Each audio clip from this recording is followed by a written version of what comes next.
Ano mentor yung mga ano mo, realizations mo? Kasi ang sipag mo umattend ng training, ang sipag mo umattend ng mga IBPs. So ano-ano yung mga nagiging realizations mo ngayon sa pag-a-attend? Una po, negative po kasi talaga ako. Pinush lang ako ni tita sa Ah. magpunta ng Manila.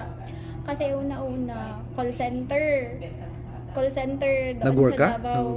Nag-work ka sa call center? Ano po, mag-a-apply po sana. Oh, okay. Tapos sabi niya, pray ako na hindi ka hindi ka mapasok para punta ka ng Manila. Okay. Tapos di ako napasok talaga doon sa call center So ko. talaga nag-a-apply ka mag-work sana sa call center? Okay. Tapos umuwi ako sa amin. Sabi ko sa kanya, sige tita, try ko mag-Manila. Okay. Sa, So kailan ka dumating dito? ano po, nung katapusan ng... January. Opo. Oh, so talagang bago ka lang dito. Opo. Tapos eto na, nag-train ka na. Ano? Tapos Ayun. last year, Akala ko dito ka nag-aaral. So doon ka rin hindi, pa doon nag-aaral. po. So talagang lumuwas ka lang dito para supposedly mag-apply dapat ang work. Pero ngayon, nag-training ka na. So ano ngayon yung mga realization? Kasi siyempre, wala naman sa isip mo ito dati, di ba? opo, wala. So ano yan? Ano yung mga na-realize mo sa pag-attend natin mo dito? 1 week, parang ganun lang. Ang ganda pala ng ng compensation plan ng IAM. Tapos yes. naisip ko rin na yung medtech kasi na course, nalaman ko, third year ako, nalaman ko na yung standard na parang baguhan pa lang na medtech, yung sweldo 7,000 for 7,000 to 10,000. So nalaman mo na yung actual na sweldo talaga. Opo. Grabe, 7,000 lang? Parang ganyan po nagre-range. Kasi Pero ilang years ba yung course mo? 4 years po. Grabe no, 4 years yung course mo. Ngayon, Tapos ganun naging yun. 5 years kasi may hindi po ako naipasa na subject. Oh. Pero at least ngayon, nakapasa ka na lahat. I mean, waiting for graduation Opo. ka na lang, di ba? Opo. Ayun. So yun, ano, bukod sa realization mo na mababa lang palang sahod, ano, ganyan. Tapos, So, ano pa yung mga realization mo sa pag-attend? yung naranas ko na yung mismo yung product nakatulong sa amin, kay mama. Kahit una-una, yung papa ko kasi tinatawanan namin si tita kasi siya yung nagpadala ng nag-shade siya yung nagpadala ng maraming products. Oh. Sabi niya, benta nyo. Sabi niya kay papa, benta nyo. Si papa, nagka-interest na rin. Si papa mo kapatid ni Ate Jo? Hindi. Or yung mama ko mo? po. Oh, okay, okay. Ganon. Tapos sa amin kasi, si papa yung business-minded. Oh. Si mama yung hindi. Okay, okay. So at least si papa mo, okay. Sabi ni tita, before ako pumunta dito, ang ganda ng plan ng papa mo. Ang friendly kasi yung papa ko po. Tapos marami siyang kakilala. Okay. Parang lahat kakilala niya doon.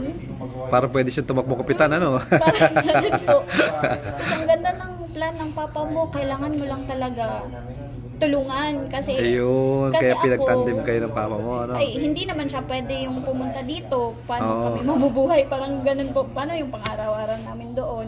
Oh, pero anong work ni papa mo doon sa inyo? Driver po, truck driver, Oh, okay. ganun po. Tapos yun, naisip ko rin, tulungan ko kaya si papa. Ikaw ba ang panganay? Opo, Oh, ako po. ilan kayo magkapatid? Dalawa lang po, Oh, ilang taon sunod sa'yo? 10 years old po. Ang layo, no? 10 years old. Okay, so talagang mahaba pa ang pag-aaral yan. Opo. Tapos, pagkarating ko dito, wala na akong choice. Kailangan ko nang pumunta. Kaya wala akong Ayun. choice. Di na ako pwede Ah. mag-reason sa tita ko na, ay tita, hindi ako makakapunta. Walang galing. internet, walang ganito. Kasi araw-araw siya nagpapadala ng video Saan sa napapanood akin. mo? Tita, walang internet. Okay, Ganyan. ngayon. So ngayon, oh, Ayun. tapos dito, yung umattend ka na dito, kumusta?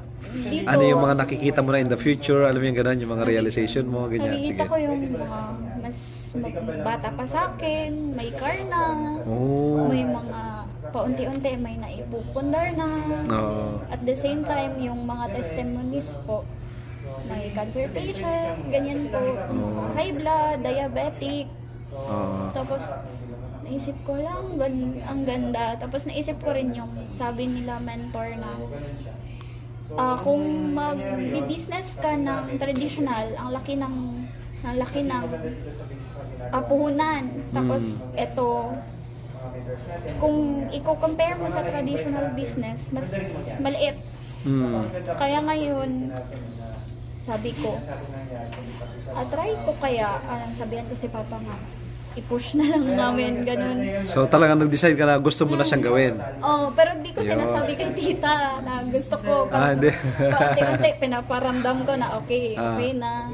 Yun, 2 days, mga last day po. Sabi ko, tulungan ko na talaga si Papa, tita, parang ganyan. Tapos, nakasali rin ako sa Zoom nila. Pagkatapos ng Zoom, kami-kami na lang, sila Mentor Christian Fortu, Mentor Jocelyn. Sabi nila, assign nila akong ngayong March 20, mag-introduce daw muna ng product. Tapos nabigla ako. Wala akong choice. Nag-yes na lang po ako para matry ko rin. Kasi nasa isip ko na rin ay tutuloy ko rin naman to. Tapos sa mga result rin na nakita ko, naisip ko na way talaga tong I am para matulungan ko rin yung pamilya ko, yung ibang mga relatives ko na ngayon po may cancer patient po na isa na nagko-consumer po sa amin. Tapos yung isa naman po may Bell's palsy. Yun po yung kahapon lang namin in-encode ni tita na nag-silver package po, nagpa-member. Nice. Kasi after, nagbabarley na po siya, mga months pa lang ata po. Tapos, yung kabilang face niya talagang down. Tapos, after ilang months or weeks, bumabalik na po. Wow, nice. Tapos, naisip ko rin na, kanina tumawag si Papa niya. Tinanong ko pa, may prospect ka na ba? Susubukan kong mag-talk. Wow, okay. Pagbalik ko, para hanap tayo ng prospect or kahit consumer lang, kahit mababang package po. Para matulungan namin. Yun, tapos ngayon sa mga mentor na nag-present po, mas lalong na-inspire po ako kasi yung iba galing sa hirap talaga, yung tipong last day, yung isang mentor na naglalakad lang sa Eskinita, kasi Eskinita yung mga bahay nila. Pero ngayon, naipundar na nila, ganyan po. Tapos sa mga member din nila, last week ata yun, 4 na cancer patient yung napagaling. Wow. Natutulungan ng barley. Ganun Nice. po. So, kumbaga parang, what's your plan na? Like, nakita mo na dito sa IAM, ano na yung plano mo ngayon? Ano po, tutulungan ko po si Papa. Kaming dalawa po magtutulungan. So, kumbaga nakita mo na gagawin ko na itong full-time. Opo. Full-time. Parang seryosong hataw na ito ang gagawin na. So, ano yung parang nakikita mo in the next 3 years or 5 years? Last day po kasi sabi ko kay tita, sana na may branch ng IAM sa atin. Anong probinsya niya nga? Anong probinsya? North Cotabato po, North Cotabato. makilala. Kasi yung branch lang nasa Davao. Tapos babiyahe ka pa na Ilang oras ang biyahe ba doon sa Davao? Pupunta sa inyo? 3 to 4 hours. Okay.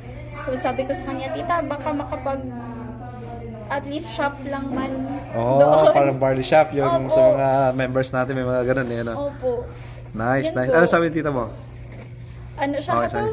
Hatawi Hatawi ba? Tama, yung tama, dalawa tama. ng papa niyo.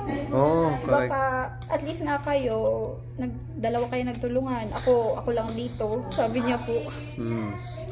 So, ibig sabihin, nakikita mo na rin na parang in the next 3 years, 4 or 5 years, ganyan, magkakakotse ka rin, gano'n, alam mo ganun yung basic dreams natin, gano'n. So, pero, so, ito din nakikita mong full-time career mo, parang gano'n. Opo. Instead of mag-apply ka pa ng work, parang gano'n. Opo. So, parang hindi lang mag-apply ng work, ito na, parang gano'n, mag-business na talaga. Opo. Oh, congratulations. Matutuwa ang tita mo at ang papa mo sa family mo kasi mas napili mo yung mag-business career kaysa sa mag-employment. Ano? Opo. Yeah, congratulations. That's mentor. Mabalikan na natin itong video na to. Thank you po. In the next few years from now. Grabe, congratulations. Ayan.